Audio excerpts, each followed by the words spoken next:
Go.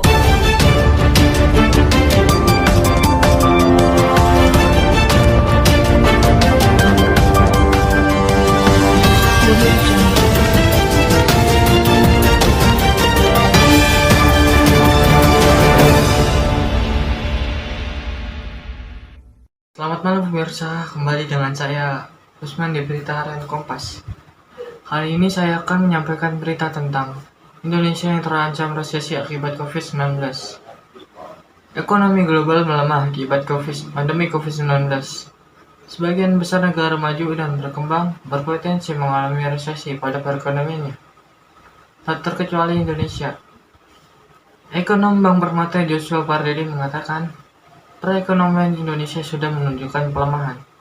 Ini tercermin dari pertumbuhan ekonomi kuartal 1 2020 sebesar 2,97%, merambah dari periode yang sama di tahun lalu yang tercatat 5,05%. Ini mengindikasikan bahwa produktivitas perekonomian baik dari sisi permintaan dan produksi mengalami penurunan.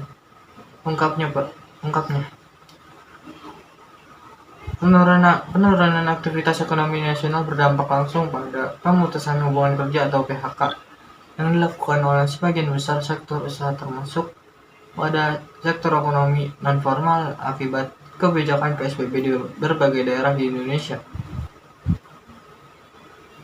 PHK di sektor formal yang dilakukan oleh perusahaan bersamaan dengan pekerja non-formal yang menurun tajam produktivitasnya, pada akhirnya mendorong penurunan dan pendapatan masyarakat yang kemudian berdampak pada penurunan pengeluaran konsumsi rumah tangga.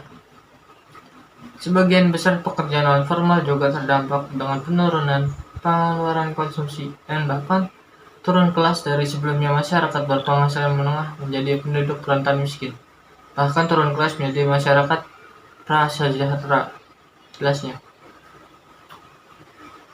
Oleh sebab itu, perlambatan ekonomi domestik yang cukup signifikan membuat Indonesia berpotensi mengalami resesi, yakni ketika pertumbuhan ekonomi selama 2 kuartal berturut-turut negatif.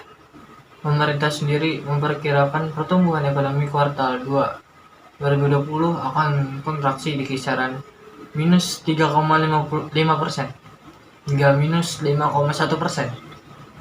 dengan titik tengah di minus 4,3%.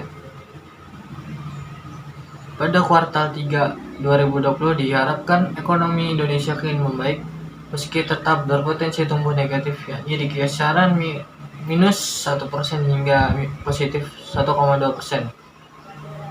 Resesi diperkirakan akan berdampak secara real pada masyarakat dalam hal penurunan pengeluaran konsumsi masyarakat sehingga mendorong potensi penambahan penduduk rentan miskin dan miskin, ungkapnya. Beralih ke berita selanjutnya, epidemiolog sebut PSBB transisi hanya pelengkap penanganan COVID-19. Epidemiolog dari Griffith University di Budiman menyebut kebijakan pembatasan sosial berskala besar atau PSBB transisi merupakan strategi yang bersifat tambahan atau pelengkap dalam penanganan pandemi COVID-19. Pemerintah Provinsi DKI Jakarta menurut dia harus melakukan tes dan pelacakan, lalu dilanjutkan dengan isolasi dan karantina mandiri. Itu tes dan pelacakan adalah strategi utama, ucap Diki. Strategi tersebut harus dioptimalkan, sebab jika tidak, maka akan ada PSBB berulang-ulang yang tidak diketahui kapan berakhirnya. Diki menyebutkan pandemi di Jakarta juga dipengaruhi oleh daerah penyangga, yaitu Jawa Barat dan Banten. Pengendalian pandemi di kedua wilayah itu juga disebut belum optimal. Tentunya, kondisi pandemi di daerah penyangga akan mempengaruhi situasi pengendalian COVID-19 di ibu kota. Apabila tidak ada pengendalian di perbatasan, dan ini akan terus terjadi selama pengendalian ini tidak dilakukan secara setara dan merata di berbagai wilayah, terutama yang ada di dalam satu pulau, ucap Diki. Pada akhirnya, Diki mengatakan pengendalian pandemi harus dilakukan dengan sinergi dan kerjasama antar daerah, baik tingkat provinsi maupun kabupaten atau kota. Kerjasama ini ini harus difasilitasi pula oleh pemerintah pusat. Ini yang harus dilakukan perubahan, dan sampai saat ini belum ada perubahan tutur dikit.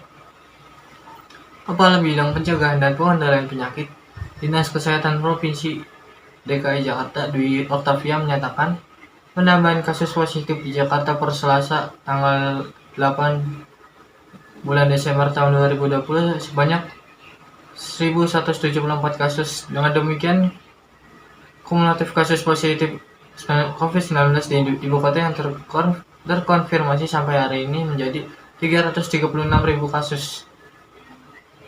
Itulah berita untuk malam ini. Ikuti pembaruan selanjutnya di Berita Harian Kompas 1 jam lagi. Saya Usman dan selamat malam. Sampai jumpa.